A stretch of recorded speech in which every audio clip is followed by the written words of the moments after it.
Breaking news చూస్తున్నాం. ఉత్తరప్రదేశ్లో భారీ వానతో పెద్ద మొత్తంలో ప్రాణ నష్టం జరిగింది. యూపీ వ్యాప్తంగా వివిధ జిల్లాల్లో గాలివాన బీభత్సానికి ఇప్పటి వరకు 74 మంది ప్రాణాలు కోల్పోయినట్లు తెలుస్తోంది. ఇక వందలాది మంది గాయపడగా భారీగా ఆస్తి నష్టం జరిగింది.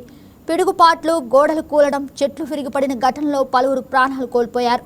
ఈ ప్రకృతి విపత్తులో అత్యధికంగా ప్రయాగ్రాజ్ జిల్లాలో 17 మంది మరణించగా భదోహీలో 16 మంది, మీర్జాపూర్లో 10 మంది, ఫతేపూర్లో 9 మంది చనిపోయారు. గంటకు 80 నుంచి 100 కిలోమీటర్ల వేగంతో వీచిన గాలులకు వేలాది చెట్లు నేలకూలాయి. భీకర గాలులకు విద్యుత్ లైన్లు తెగిపడ్డాయి. మొబైల్ టవర్లు దెబ్బతినడంతో కమ్యూనికేషన్ వ్యవస్థకు కూడా ఆటంకం ఏర్పడింది.